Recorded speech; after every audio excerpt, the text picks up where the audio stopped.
നിയമാവർത്തന പുസ്തകം അധ്യായം 33. മോശയുടെ ആശീർവാദം. ദൈവപുരുഷനായ മോശ തൻ്റെ മരണത്തിനു മുൻപ് ഇസ്രായേൽ ജനത്തിനു നൽകിയ അനുഗ്രഹമാണിത്. അവൻ പറഞ്ഞു, കർത്താവ് സീനായിൽ നിന്ന് വന്ന് നമുക്കായി സേറിൽ നിന്ന് ഉദിച്ച് പാരാൻ പർവ്വതത്തിൽ നിന്ന് പ്രകാശിച്ചു. വിശുദ്ധരുടെ 10,000-ങ്ങളോടൊത്ത് വന്നു. നമുക്കായി അവിടുത്തെ വലത്തുഭാഗത്തു നിന്ന് ജ്വലിക്കുന്ന നിയമം പുറപ്പെട്ടു. അവിടുന്ന് തൻ്റെ ജനത്തെ സ്നേഹിച്ചു. തൻ്റെ വിശുദ്ധരെല്ലാവരും അവിടുത്തെ കരങ്ങളിലായിരുന്നു. അവിടുത്തെ പാദാന്തികത്തിലിരുന്ന് അവിടുത്തെ വചനം അവർ ശ്രവിച്ചു. മോശ നമുക്ക് നിയമം നൽകി. യാക്കോബിന് പിതൃസ്വത്താണത്. ഇസ്രായേൽ ഗോത്രങ്ങളും ജനത്തിൻ്റെ തലവന്മാരും ഒരുമിച്ച് കൂടിയപ്പോൾ യെശുറൂണിൽ കർത്താവായിരുന്നു രാജാവ്.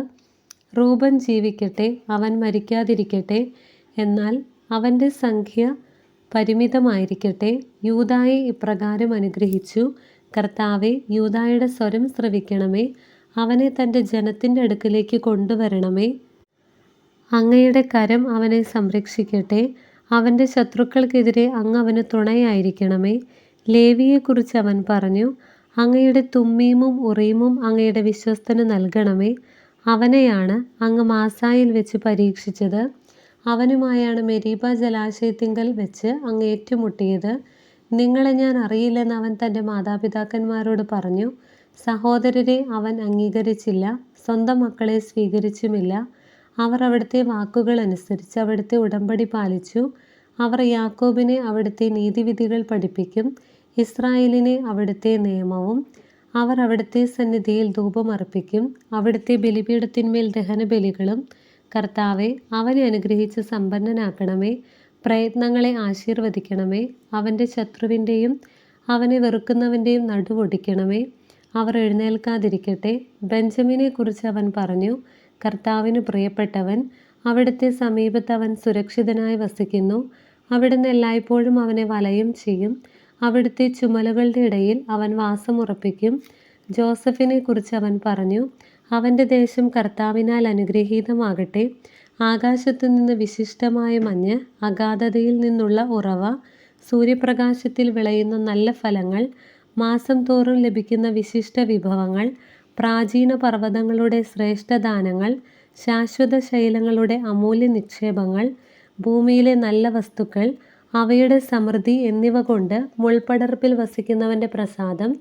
ജോസഫിൻ്റെ ശിരസിൽ സഹോദരന്മാർക്കിടയിൽ പ്രഭുവായിരുന്നവൻ്റെ നെറുകയിൽ വരുമാറാകട്ടെ. അവൻ്റെ കരുത്ത് കടിഞ്ഞൂൽക്കൂറ്റൻ്റേത്, അവൻ്റെ കൊമ്പുകൾ കാട്ടുപോത്തിൻ്റേത്. ആ കൊമ്പുകൾ കൊണ്ട് അവൻ ജനതകളെയെല്ലാം ഭൂമിയുടെ അതിർത്തിയിലേക്ക് തള്ളിമാറ്റും. അവരാണ് എഫ്രായിമിൻ്റെ 10,000-ങ്ങൾ, അവരാണ് മനാസയുടെ 1000-ങ്ങൾ.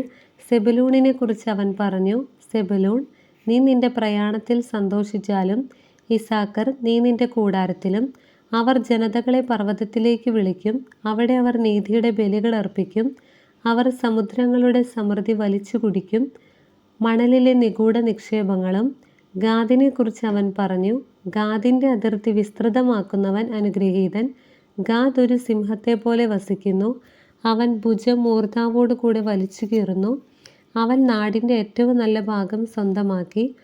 അവിടെയാണ് നേതാവിൻ്റെ ഓഹരി നിക്ഷിപ്തമായിരുന്നത്. അവൻ ജനനേതാക്കളുമൊത്ത് വന്നു, കർത്താവിൻ്റെ നീതി നടപ്പിലാക്കി. ഇസ്രായേലിൽ അവിടുത്തെ കൽപ്പനകളും നീതിവിധികളും. ദാനിനെക്കുറിച്ച് അവൻ പറഞ്ഞു, ദാൻ ഒരു സിംഹക്കുട്ടിയാണ്, അവൻ ബാഷാനിൽ നിന്ന് കുതിച്ചു ചാടുന്നു. നഫ്താലിയെക്കുറിച്ച് അവൻ പറഞ്ഞു, നഫ്താലി പ്രസാദത്താൽ സംതൃപ്തൻ, ദൈവത്തിൻ്റെ അനുഗ്രഹം കൊണ്ട് സമ്പൂർണ്ണൻ. കടലും ദക്ഷിണദിക്കും നീ കൈവശമാക്കുക. ആഷേറിനെക്കുറിച്ച് അവൻ പറഞ്ഞു, പുത്രന്മാരിൽ ഏറ്റവും അനുഗ്രഹീതൻ ആഷേർ ആയിരിക്കട്ടെ, സഹോദരന്മാരിൽ പ്രിയങ്കരനും. അവൻ തൻ്റെ പാദങ്ങൾ എണ്ണയിൽ കഴുകട്ടെ. നിന്റെ ഓടാമ്പൽ ഇരുമ്പും പിത്തളയും, നിന്റെ ആയുസ്സോളം നിന്റെ ശക്തിയും. യെശുറൂൺ, നിന്റെ ദൈവത്തെപ്പോലെ ആരുമില്ല. നിന്നെ സഹായിക്കാൻ അവിടുന്ന് വിഹായസിലൂടെ മഹത്വപൂർണനായി മേഘത്തിന്മേൽ സഞ്ചരിക്കുന്നു. നിത്യനായ ദൈവം നിന്റെ അഭയം, താങ്ങാൻ ശാശ്വത ഹസ്തങ്ങൾ. അവിടുന്ന് നിന്റെ ശത്രുവിനെ തട്ടിമാറ്റും. സംഹരിക്കൂ, അവിടുന്ന് പറയും. ഇസ്രായേൽ സുരക്ഷിതമായി വസിക്കും. യാക്കോബിൻ്റെ സന്തതികൾ ധാന്യവും വീഞ്ഞുമുള്ള നാട്ടിൽ തനിച്ചു പാർക്കും. ആകാശം മഞ്ഞു പൊഴിക്കും.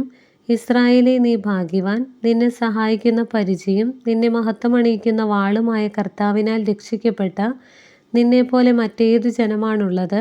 ശത്രുക്കൾ നിന്നെ വഞ്ചിക്കാൻ ശ്രമിക്കും, എന്നാൽ നീ അവരുടെ ഉന്നത സ്ഥലങ്ങൾ ചവിട്ടി മെതിക്കും. അധ്യായം 34. മോശയുടെ മരണം. അനന്തരം മോശ മോവാബ് സമതലത്തിൽ നിന്ന് ജെറീക്കോയുടെ എതിർവശത്ത് സ്ഥിതി ചെയ്യുന്ന നെബോ മലയിലെ പിസ്ഗയുടെ മുകളിൽ കയറി. കർത്താവ് അവന് എല്ലാ പ്രദേശങ്ങളും കാണിച്ചു കൊടുത്തു. ഗിലെയാദ് മുതൽ ദാൻ വരെയുള്ള പ്രദേശങ്ങളും നഫ്താലി മുഴുവനും എഫ്രായിമിൻ്റെയും മനാസയുടെയും ദേശങ്ങളും പശ്ചിമ സമുദ്രം വരെയുള്ള യൂദാദേശവും നെഗബും ഈന്തപ്പനകളുടെ പട്ടണമായ ജെറീക്കോ സ്ഥിതി ചെയ്യുന്ന താഴ്വരയിലെ സോവർ വരെയുള്ള സമതലവും. അനന്തരം കർത്താവ് അവനോട് പറഞ്ഞു, നിന്റെ സന്തതികൾക്ക് നൽകുമെന്ന് അബ്രാഹത്തോടും ഇസഹാക്കിനോടും യാക്കോബിനോടും ഞാൻ ശപഥം ചെയ്ത ദേശമാണിത്. ഇതു കാണാൻ ഞാൻ നിന്നെ അനുവദിച്ചു, എന്നാൽ നീ ഇതിൽ പ്രവേശിക്കുകയില്ല. കർത്താവിൻ്റെ ദാസനായ മോശ അവിടുന്ന് അരുളി ചെയ്തതുപോലെ മോവാബ് ദേശത്ത് വെച്ച് മരിച്ചു.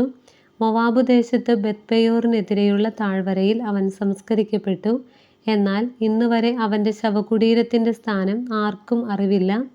മരിക്കുമ്പോൾ മോശയ്ക്ക് 120 വയസ്സുണ്ടായിരുന്നു.